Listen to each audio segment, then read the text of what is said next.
Hi, I'm Jim Clark, Visual Arts Manager here at Hopkins Center for the Arts. Today we're speaking with Kathy Snow Stratton about her exhibition Unexpected Ends, on view in the Redepenning Gallery through June 15th, 2024. Also showing is Dennis Kalow, sculptor. Kathy, welcome. Thank you. Thank you. Thank you all for coming as well.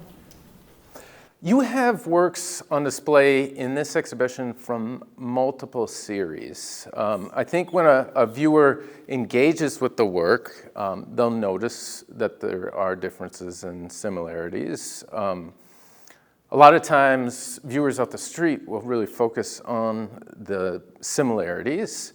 And I'm curious about the differences and how you define where one series ends and where another begins. Can you speak to that? Sure. I think it has a lot to do with my process. I'll stretch 3 canvases.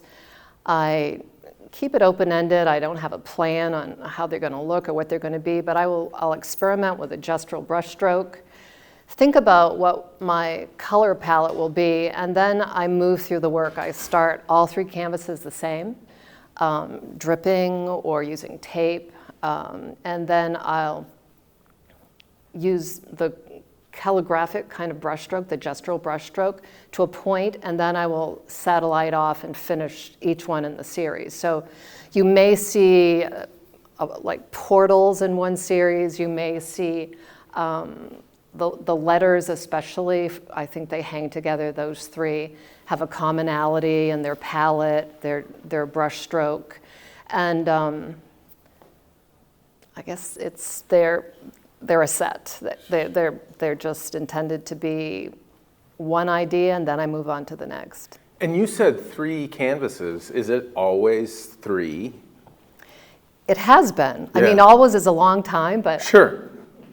For 20 years now, I've been in abstraction, and it's just part of what I do. I wrestle all 3 canvases. I stretch the canvases myself, and I think within that period of time, I'm also wrestling with the idea of what they will become. Not that I'm visualizing them, but I'm thinking of the rules as an artist that I'm going to impose on those works. Like, once I say they're going to be a certain way when I start, I'm true to that. I trust the process. I persevere through it, even though sometimes it will take a phenomenal amount of time to get through it. I'm always pleased when I do. Are there periods of uncertainty and/or panic within an uncertainty while you're making the work, or do you feel pretty confident in your process to this stage that you don't engage with that type of mentality? I try to mix it up. Yeah. I don't paint anything formula. I'm always trying to go somewhere where I haven't been in my artwork before, kind of pushing the unknowable. Like, I'm never comfortable when I'm painting. I'm never sure where I'm going. It's never predictable. And that, I don't panic in that. I mean, sometimes it's like, I have to sit and look at the work, sometimes a lot longer, and just visit with it. Mm-hmm. But eventually, I'm somehow guided to completion. Do you thrive off that type of mind space or mentality where it's in uncertainty but lacking in panic? I mean, it's not for me about the object and the pretty painting at all. It's about being in the painting. Sure. It's about when I'm layering on those spaces in between, the visual shift that's happening with my brush strokes and those other spaces is really engaging to me. And when I'm in a series, I have to think about how far do I want to push that first painting and then the second and the third, because it could be a tendency for me to just paint it all out. I mean, I've actually thought, what would happen if I just painted it all out? I'd have a blank canvas, I don't know, of one color. But it's very interesting. For me, anyway. In doing it, it's interesting, that's why I do it. There are a number of times in this exhibition where three works of a series are shown together, and other times that they're split. And I know the answer to this, but I'll set it up this way anyways. Am I in trouble for splitting some of the series? No, not at all. And how come?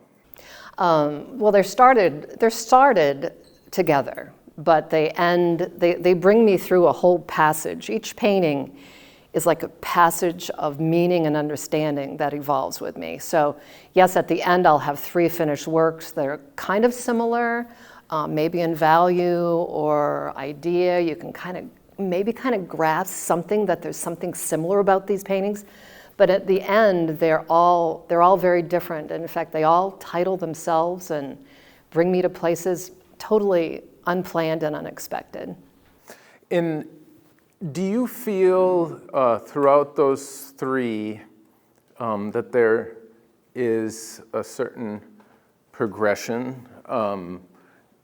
I was having a discussion with a visitor to the gallery earlier today, in fact, and they wondered why a certain three weren't in a different arrangement. Mm-hmm. And for me, curatorially, I didn't want to encourage the idea of a linear progression, which it could have through the formal qualities.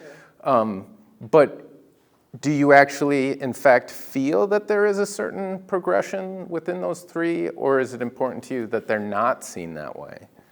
I'd rather that each painting just speaks for itself, and it doesn't matter what my story is or what my association is, that if a viewer steps up and is engaged and goes, what's going on with my eyes while I'm looking at this, and what is this, and kind of getting an association of something seems familiar but they're not sure. I hope every painting does that, and no, I don't want them to be thought of as just a body of work. Like, it's not a Rothko chapel installation. They're not intended to be like that. They're intended to be their own painting, their own message. And as you're moving through, are there certain strategies you employ to keep them from being too similar?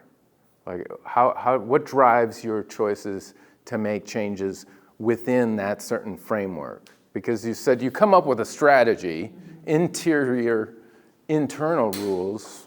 Which rules do you break as you go? Well, when I start, initially, usually the first one of the series, I don't push quite to the extreme. But that's not true, because in letters, I'm standing here looking at that one, and that seems like it's pushed more. So I'm breaking the rule that I'm talking about. So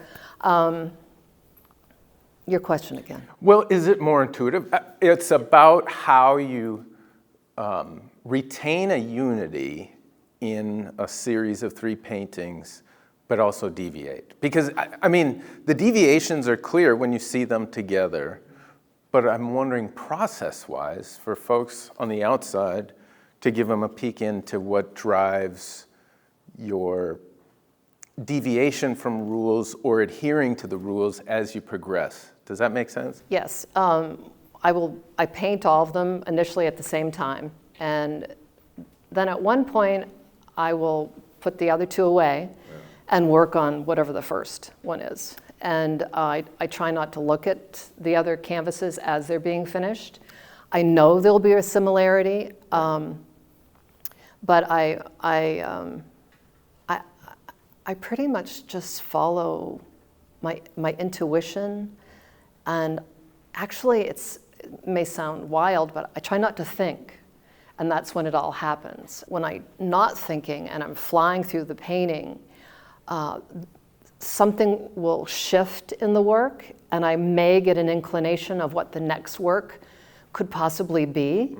But I push it away, because I know I have a few more in the series to go. And so I persevere on that painting, and then I jump onto the next one thinking, well, maybe that's something that will happen in the next work. But it's so subtle.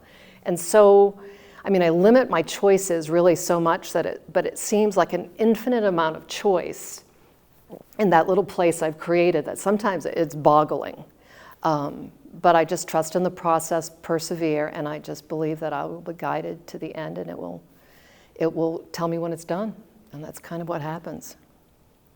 Has it been, to get to this point, has it been hard-earned? And relatedly, have you ever failed where you maybe tried to do too many things in one work, and then you took a step back and said, I do need to limit? Because I think you've said that those limitations you find actually quite freeing. So maybe it's just natural to you, and you've never hit that or went over that edge. But I'm curious. When I was in grad school, I went to MICA, Maryland Institute College of Art, when I was mid-40s. Decided I couldn't paint the way I was anymore. I was a landscape painter, painting with zero brush and magnifying glass, and trying to paint pine needles on pine trees. And I was like, oh my goodness, I can't do this anymore. So. My early paintings in grad school, before I was given the advice, work in series. Kathy, try working in a series of 3. That way you get an idea and you move forward through it. I would say yes, I have a number of paintings that I did before my series because I don't feel like they were complete ideas, like I brought them far enough. That's why they would be a failure. Sure. I could always do 5 in a series, but then there's too much to do. There's too much to experiment with. That 5 in a series, I may be feeling by the 5th one, oh man, I don't know, maybe I shouldn't have done 5. So 3 seems like the perfect number in series, but before I started series, I would say, yeah, I felt some failure. I wouldn't call it failure, just wasn't pleased, wasn't there yet. Dissatisfaction? Yeah, hadn't stepped up to where I wanted to be yet, yeah.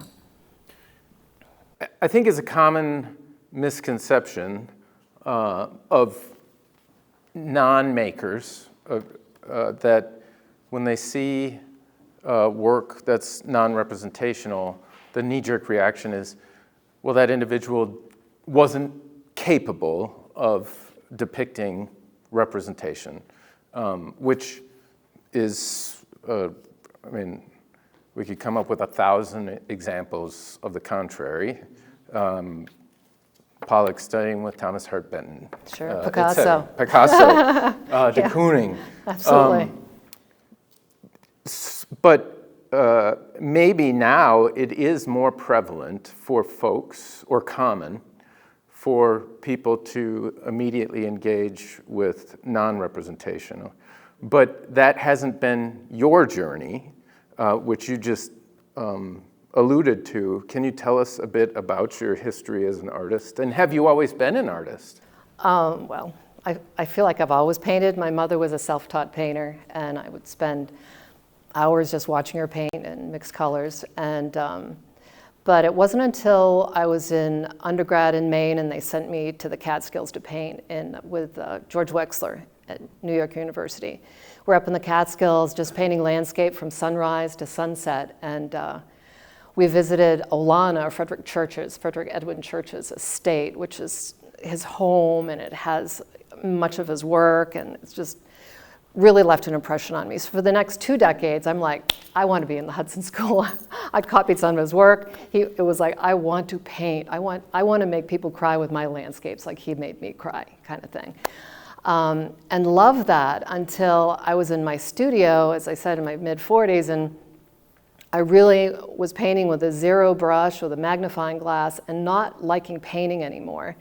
It's like I need to find another way to do this. I don't want to stop painting because I love painting, but I was feeling that I wanted to move into something more universal, something that was not specific on nature, something bigger than nature, and that's why I jumped on to try to get more education. Sure. I'm curious about that sense of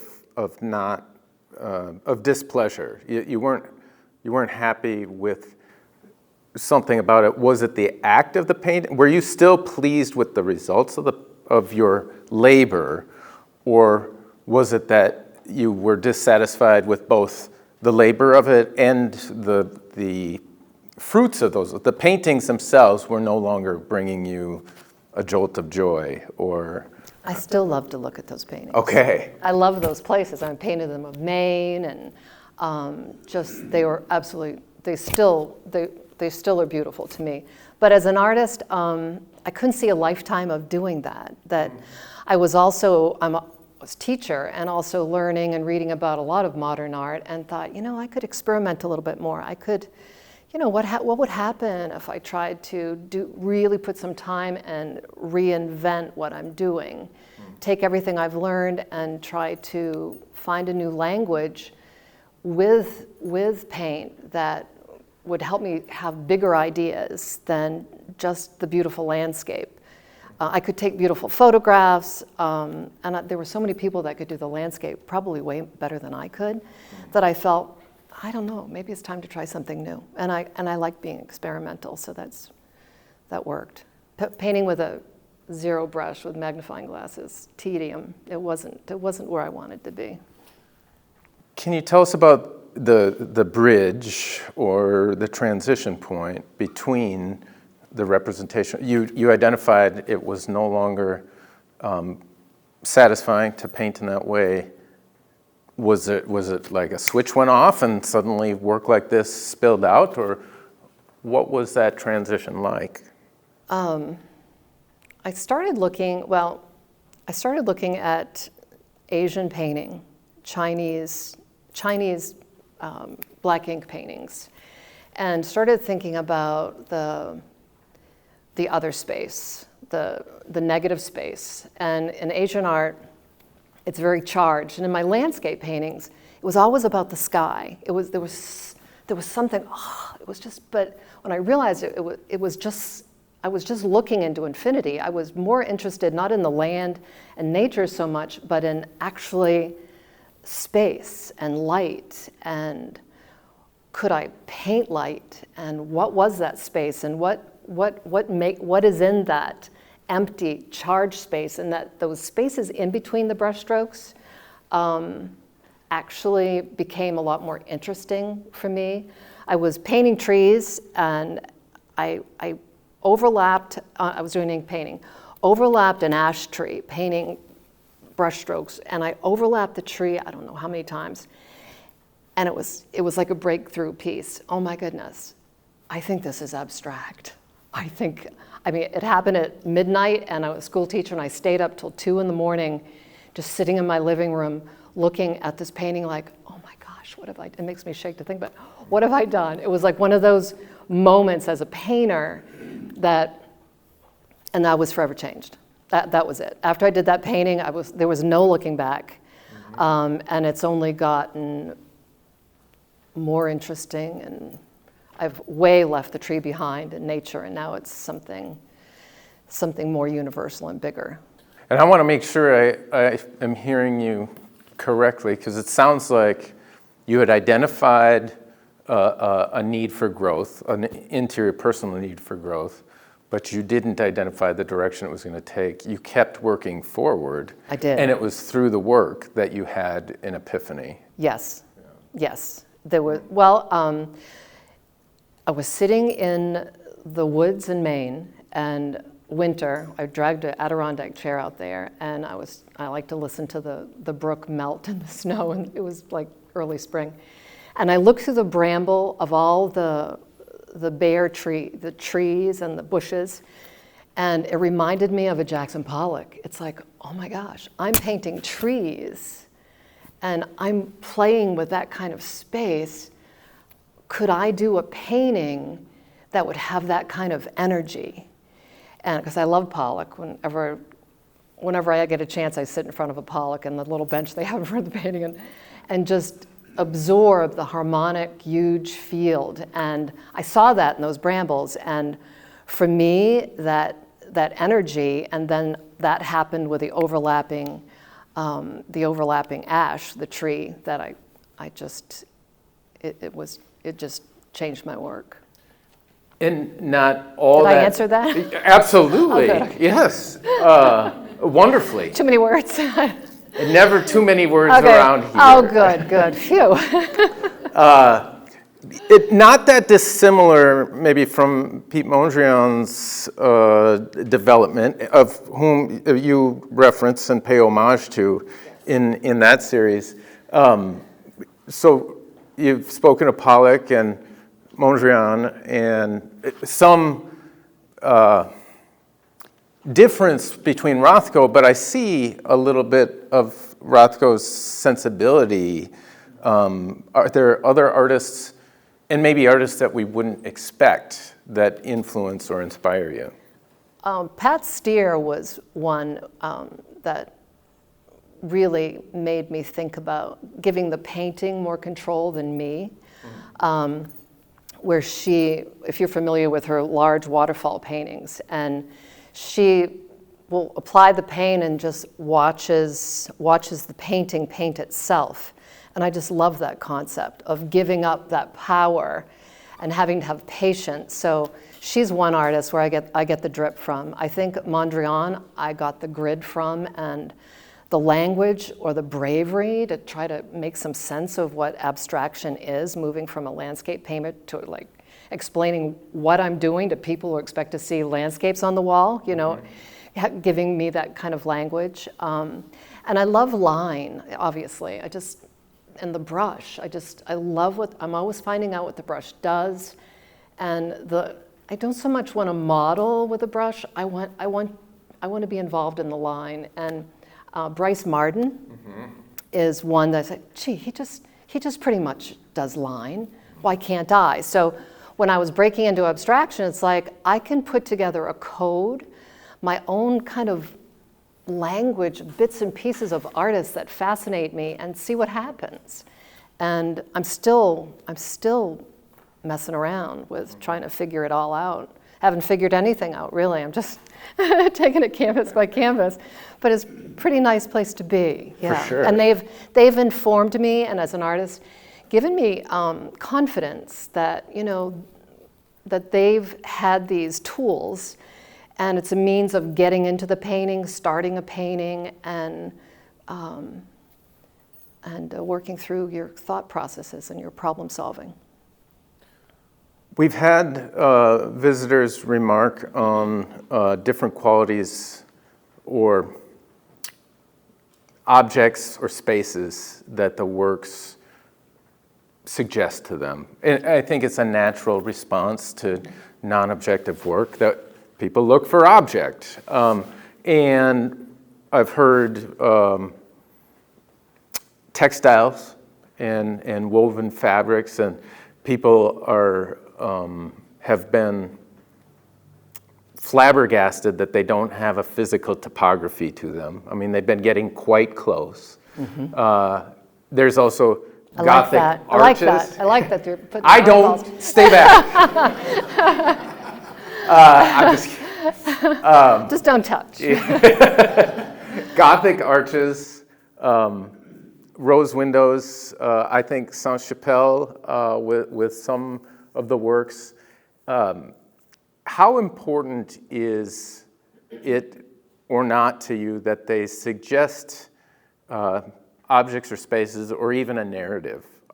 Is there any narrative intent on your part, or are there things that you would actually prefer people didn't see in the work?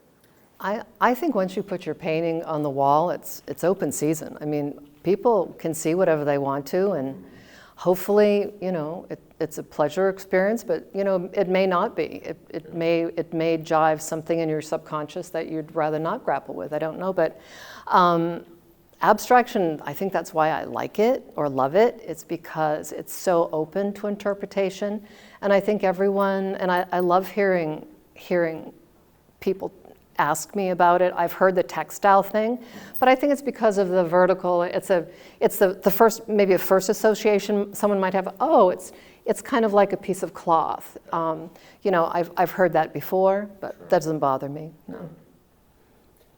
Was that a hard-earned mind space? Like when you first put them up, were you when you first began showing your non-representational work, did you have nerves, and were you less free and generous with your allowance to the viewer to see whatever they'll see. I always have nerves. I always do. I can't. You're human. Just okay. how it is. Yeah. No, I guess maybe I have kind of an attitude because I really don't care if my family likes it or even if you like it. I'm happy it's up. But it's somewhere that I've gone that I've created, and no, not really. If they don't like it, they don't have to like it. And I mean, I went to grad school for 4 years. I mean, my gosh. I mean, I didn't want to come out being the same as I was. And did you have different expectations of the viewer for your landscape work before grad school? Well, they used to say there really aren't any pretty places really like that. You're just making that up. And it's like, Maine's like Minnesota. It's beautiful. And I would say every time, my paintings do not do it justice. I mean, it was just so much more beautiful. Sure. But no, not really. I guess I really don't care so much because when I was doing landscape paintings, I was being true to myself and being truthful. Yeah. And when I'm doing these, I'm totally I'm out there. I mean, they're honest and they're my truth and they're me. And you can take it or leave it, but it's who I am. Yeah. It's my work. Totally. Yeah. Process-wise, so a little bit of nuts and bolts. Many of them have a bit of a border or aura around the edges of the canvas where we see a different surface or treatment that it seems to be foundational. It's what's underneath. And then over the top are the interwoven calligraphic marks that you've spoken of. And calligraphic in beautiful writing or beautiful marks. But you've said that you kind of invent that calligraphy, a specific calligraphy for each piece. Did I hear that correctly? Yes. And how is that on a piece of paper, on another canvas, on the canvas that you're working on, and then you establish it and work it and work it and work it? How does that occur? I might have a sense of the gesture I want to start. I have done a few small series before I've started a larger series, and I didn't like figuring things out on the small canvas. There's something really intimidating about the size of the paintings. They intimidate me as a painter. So, I mean, it's a power play. And so a lot of times things will happen on the first canvas and I'll make up my mind. I may dabble like for a few weeks. And I thought and then yes, it hits. Because sometimes I'll get in, it's like, I don't want to repeat myself. I've been here before, kind of thing. But you were alluding to the edges, too. Yeah. There's something, I think, I'm trying to make something perfect, even though I know it's impossible. And so the edges are important to me, that they give you kind of an understory of what maybe is happening underneath. But I think I like them to be really well thought out, because this is only part of something that could go on and on and on and on and on into infinity, perhaps. You know what I mean? That it's just, in my mind, this could just but it's just one canvas. So I'm just showing you, like, viva, joy. Joy isn't in a box. It's like, joy, So it's like, this is a little bit of joy, but joy would go so much bigger, that kind of thing. And time, time isn't just in one little portal, go into infinity. You're stalking bear, not pan fishing, right? I mean, as far as scale, and there's more danger in it too. Yeah. The smaller works, so like 12 by 12, essentially, and I'm working this through as we're speaking, hearing you talk about it, but the scale that you're working as far as the calligraphic brushwork is the same on the small works, and so it maybe requires more real estate to achieve that critical mass of textural oomph. But also the visual engagement for me. Some of these I did when we have an Airstream and we go cross country a few times, and it's like, oh, I gotta paint, I gotta do something. Yeah. So I bring some things to work with, and I play. I play with ideas, or I see a rhythm, and I think, oh, maybe I could do something with that when I get back home. I love detail, and obviously, I still love detail, but and I have not gotten away from detail. I crave it. I love to layer it. The brush is still. I'm still figuring out what my little brush does. It's amazing. And I'm glad you said that, because you said, well, previously you were painting individual pine needles, and this is getting away from that, but it's not. It's intensely detailed from a subjective standpoint versus the objective detail of observation. All right. Brush-wise, tools. Can you show us the tools that you use to make these? Because that's another question we get a lot. Well, I drip paint. I don't use these as drip paint, but these are. Do you want to look at them? They're rigger brushes. I think. In a rigger brush. A rigger brush is if you were a nautical painter and you were painting the rigging or the lines, that come down off the sails. That's what they might have used. Like I love Fitzhugh-Lane, where you can see all the lines, coming down. So that was the brush I landed on. I mean, I had a ton of brushes, but and I've tried using bigger brushes, and it's not happening for me yet. But I'd like to. I aspire to use some bigger brushes. Maybe my next canvas, we'll see. But I always really want to go back to these little guys, because they just give me such crazy detail. And you can load up that paintbrush. In my letters series especially, load up that paintbrush, that tiny paintbrush, and go almost the whole width of that canvas. So it's kind of like a dance, and you get the music on, and I'm dancing through. It's wild fun. I'm totally liberated in my detail world, with those brushes. Thank you. Thank you. So, why don't we open it up to questions? This has been fun, by the way. Awesome. Thank you. We'll edit that part out. We don't want people to know. But I know what. No, that's awesome. Do you listen to music when you're painting? Almost always. And what kind of music do you like? Oh, golly. Or listen to? Usually nonverbal. I love Vivaldi. I love Chopin. I love piano. I love jazz. Music with words from a foreign language, because otherwise the words work on me. It tells me the story, and I don't want to go there. I don't want to go there. And in my neighborhood, usually there's a lawnmower going or something. Someone's got a weed whacker out somewhere. So I just get in my own little world. Yeah, music's really, really important, actually. And bluegrass, I love bluegrass.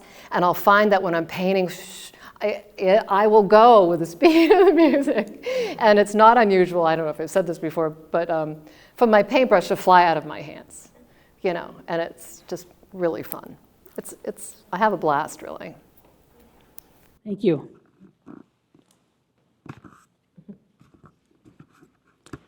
So I want you to get down to brass tacks for me. In your large paintings, clearly there are layers, and we can see some of what's underneath, but what are your layers? Clearly there's a field below and there's some grid work, but process-wise, what do you do first? What tends to come next? Well, every series might be different. Like, I'll decide, do I want to kill the white or keep the white? Some paintings I decide, as far as a mood, no white. So that's maybe one of the first decisions. Do I keep the white and not keep the lights coming through? But again, it's the painting the drips vertically and horizontally. On my series with the black, I probably worked on that underpainting easily 30 hours each painting, every color of the spectrum. And because I had looked at stained glass and I wanted to somehow paint holy light.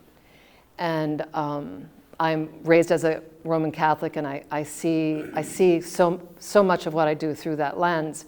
And when I looked at stained glass, it's like every color in the rainbow's in there, Kathy. You got to use it. And that was wonderful because I am monochromatic. I could just make black paintings. I love black paintings, but it's about the underpainting. I always do an underpainting, and sometimes they're very simple, depending on what the rules are for the series. But for that series, I made the rule I would use every color of the spectrum on all three. And it was a lot of dripping and watching drips for weeks at a time. And that first layer is with these brushes, those What I'll do with the drips, I have a plate, plastic plate. I'll just take raw color from the tube, or I'll mix. And then I have a wider brush, maybe a 1/2-inch brush, and I'll mix it up so it's kind of consistency where it's drippable. And then I'll dab it on the top and then watch it drip. And if it stops midway, I might give it just a little spray with my sprayer. And so I sit there and I love it, actually. It's like meditation, just watching the paint the painting. And I'm not painting it. So it's so many artists say, oh, it's that blank canvas, that white canvas. I just don't know where to start. It paints itself. I don't have any of that pressure. I put that on the table for myself. I don't have any pressure on that because the drips are painting it for me. There's no mistakes. There's just no mistakes. And then you continue that process in the next and the next on and all three until I say, yep, I guess that's going to be it. And then I'll start the next layer. Yeah. And one more brief. I'm looking at this white piece right here, or the top layer is white. Is that one brush stroke where you start on one end to go up to the point and come back down? Yes, it's like a fish. Okay. It's like a fish, yeah. And for me, I'm a fly fisherman. I haven't done as much as I'd like to since I moved to Minnesota, but I have a painting. It just reminded me of mayflies hatching. It just was cool. But yeah, there's every brush stroke has an energy, and I'm still figuring out that language. Southeast Minnesota, the driftless for the trout. Yeah. That's where have you tried it? No, brown trout or rainbow? I don't know. I'm not a fly fisherman. Oh, see, in Maine there's Moose River up in Moosehead, and the cutest little rainbow trout you catch them and kiss them and throw them back. They're just they're the prettiest little things. Prettiest little things. One last. How many Sure. layers do you figure per painting? Like as you see the drips and then they dry and you put more on. You know, I don't know. Maybe 10, 12. Yeah. And I'll work in 6-hour sessions, and honestly, sometimes it's a blur. Like I'll work so long that's literally when the brush starts across the studio, and I'm like, time to stop. But yeah, there's a lot of layers, and especially if you're counting the layers on something like this series, I mean, there were, I don't know, 30 easily. Fascinating work. Thank you. That one in the back wall, I don't know that I've ever had the experience I'm having with that one. That captures perfectly a night in the Alaskan wilderness with my late brother. Really? That's unbelievable.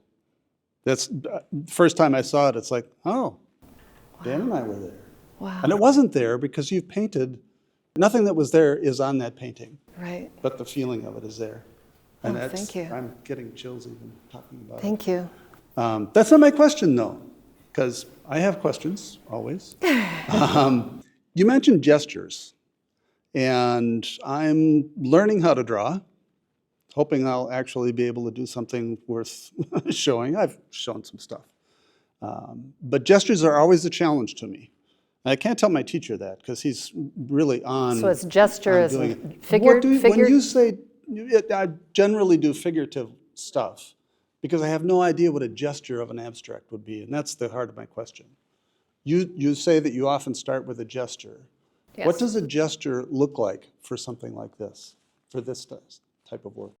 Gestural brushstrokes are when you're doing something repetitive, and for me, they create a field or a balance within themselves. So a gesture could be like this, or it could be,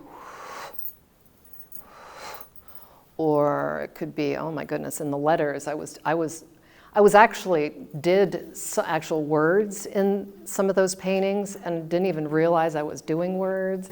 It was, so for me, I've done a lot of figure drawing.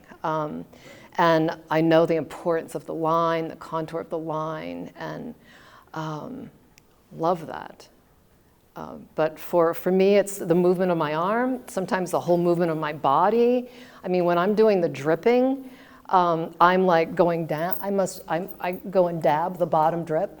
So as I'm doing this, all afternoon. All afternoon, it's like, whew, I don't need an aerobics class. It was like, whew. And then in my studio, my chair's on wheels, and I'll like wheel around my studio. So I get a lot of exercise. I mean, I'm not sitting in a chair. Usually I'm standing, and yeah, if jazz is on, I've got it going. I'm dancing. I'm doing it. So. Physically demanding. Is that yes. fair? Yeah, it can be.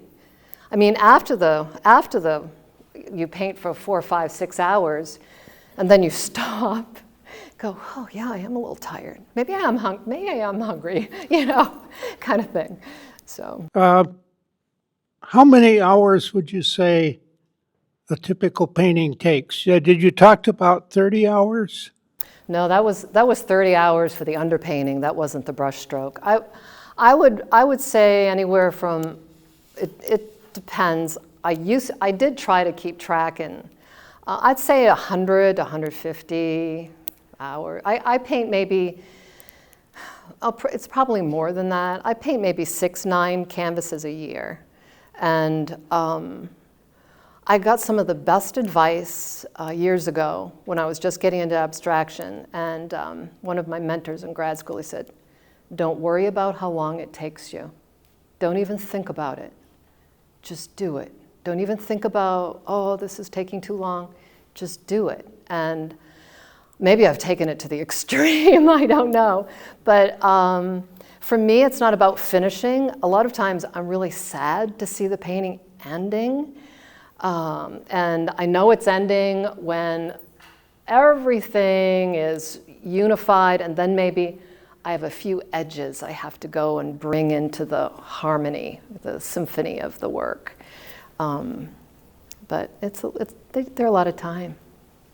Do you work on multiple series at one time, set them aside, pull something else out, or is it you work on it to completion and then you set? I work on one, I start the series, work on one painting. When it tells me it's done, literally it tells me it's done and it titles itself, then I'm ready to go into the next one. And part of that metric for deciding completion is when it suggests a title to you? Did I hear that right? Sometimes, but it's, I think when you work with abstraction, you spend a lot of time not just painting, but looking at what you're doing. And it's in those hours of looking and just visiting with what you're creating that then you bring some understanding of when it's done and when it's not done. I mean, sometimes I think I'm finished and I'll take a picture because I can't, something like this, when you're painting abstractly and detailed, my eyes can't see the whole canvas. And I may very well think it's done, And then I'll, thank goodness for the iPhone, take an iPhone picture and go, wow, I didn't realize that little area just wasn't up to what the rest of the painting is. And so then when I have to start tweaking with my iPhone, I know we're nearing the end. It's kind of a little bit of a sad time. Where did you do your graduate work? I went to Maryland Institute College of Art, and I Maryland. studied, my mentor was Timothy App, who was really extraordinary. So in it was a Baltimore. very important study. It was absolutely a game changer for me, yes. Got into the program at 45, graduated when I was around 50, and it's been amazing. It's been amazing. I've been in abstraction now for 20 years, so yeah, it's been awesome. Awesome ride, actually. Do you always hold your brush like you were holding it?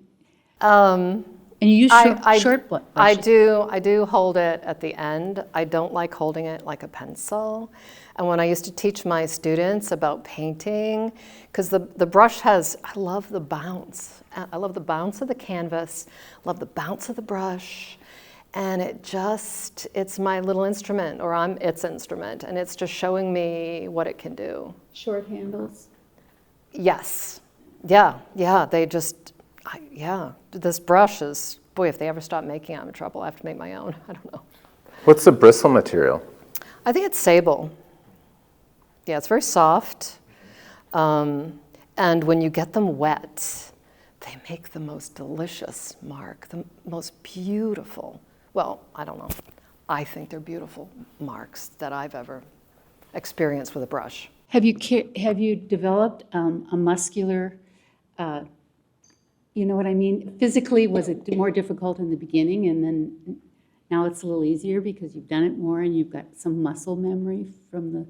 It's interesting, in grad school, I put in so many hours, and I kind of played this game trying to paint, because I was art educator, so we went three months in the summer to paint, and then we did all these critiques and whatnot but I was in Baltimore in the summer, and we were on the North Avenue, and we're up at this big warehouse painting, and I was putting in so many hours, and I remember one night, I really felt like I'd crossed over into something like, I never thought I could paint this long and feel so free. And I remember, and there was no one it was like 11 o'clock, it was just the night watchman downstairs. I remember walking to the ladies' room going, wow, this is amazing. I can't believe what's going on here. And it was just in my little head, it was just like I had a brain shift or something. And I just physically, it's tiring, but I think it's keeping me young, actually, younger. Because I wake up, I have something to do, that's for sure. At the opening, when I was walking through, I thought I saw maybe an under image in some of your paintings. Was that deliberate, or did it just occur? Yes, on These? those. Mm-hmm. That was intentional. I'm looking into the portal, into time, into the unknown. Yeah, that was intentional, and the portal still fascinates me. That whole concept that it could just swallow me up, like, I wish I could just jump in there. I don't know. There's something about that portal that I find very, very mystifying and beautiful, because there is another world. I believe that there is another world after this world, and that a lot of my painting, I think, is very, very much prayer-based, and comes not intentionally, but always seems to come out with an essence of the biblical, which pleases me and surprises me, and I didn't have any clue I was even going there in the work, and it's just a beautiful thing. Thank you. Do you find you have to listen to the same music every day that you're painting in the same series? No. I mean, or the. You drove the answer You know? with your facial expression, I think. I just, No, I'm wondering, like switching, jazz on the first painting and going to classical the I next. gotta, Does I that gotta mess say, you up? I gotta say, I just got Apple Music. I know I'm a dinosaur, but I just got Apple Music on my phone, and I can listen to Aretha Franklin, like 30 greatest hits, and I'm like doing my housework to that, and doing, so Aretha may be the exception to the rule of painting with voices, because I just dig her, I just love her music. But no, I'm not in, even though my work seems repetitive, it doesn't feel that way to me. I don't get up and go, oh, I got to do this again. I never feel that way. It's always engaging me to, come on, Kathy, come on, come see what's going to happen, kind of relationship. So with you work. could switch genres in the middle of a series with your music. Oh, and still come out. absolutely. Okay. Oh, man, yeah. Oh, that would be torture. No matter how much I love some music, that'd be total torture. That'd be worse than listening to the Weed Whacker, actually. Yeah. Yeah. You have a very disciplined approach. You set up your 3 canvases. It sounds like there's a real formula involved there. What about the time that you set aside to paint? Do you start at 9 o'clock every morning, or what's your rhythm across the week? I'm kind of, I could actually, honestly, I could just be a hermit and have my paints and not come out of my studio. And I kind of was like that for a little while, and it wasn't good for my family, wasn't good for me, or my garden. So I've had to try to strike a balance. Like during the summer months, we have an Airstream. We have all kinds of ideas. We're going to travel and stuff. But when we get home, usually I can't say there's a usual. Sometimes I do have chores in the morning. I don't live on a farm, but I have chores in the morning. I have laundry to do, I have all that stuff. I clear that away, and then I will set up a time to paint, and it's just my husband and I, and he's a wonderful cook, and he knows that I'm painting and asks me when I want dinner and whatever. So I paint as long as I want to. And in the wintertime, and when it gets chillier, I so dig in. And I'll write down how many hours I do a week, and then I play this game like I did in grad school. I try to beat my hours. Not that I'm competing against it. I'm thinking, oh, I'm in the studio more than anyone else. But I just want to up my game. Because if you're not in the studio, you're not figuring it out. If you're not doing it, you're not problem solving. Although I take that back, because when I had young children, I thought a lot about painting, and then when I did get back to painting, whoa, I'm so much better than I ever was. So I did think painting a lot. So I retract that statement. But I think it's important to be in the studio. And I put in like ideally a 40-hour week, like I'm working on a job. And but showing and applying for shows, it takes an enormous amount of time. And this has been a very busy year for me doing that, which I'm thankful for. But it is, I'm kind of like, oh, maybe I ought to put the brakes on a little bit, because you apply to things and then sometimes you get more than you want. You get more than you want, and it's like, whoa, I'm in this show too. But I love it. Don't get me wrong, I love showing my work. It's wonderful. But yeah, did I answer your question? Yeah, absolutely. Yeah, but I'm flexible. But not usually in the morning. Usually I like the afternoon into the evening. Depends what time my husband Fred makes dinner too, so how good it smells up there. But, The pandemic brought out my inner curmudgeon as well. I could sit, yeah.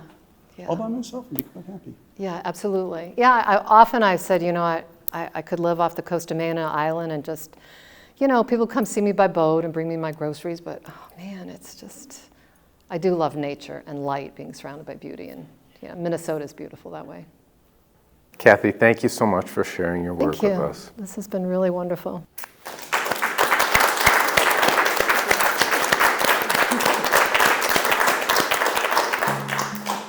We've been speaking with Kathy Snow Stratton about her work On View and Unexpected Ends in the Red Penning Gallery through June 15th, 2024.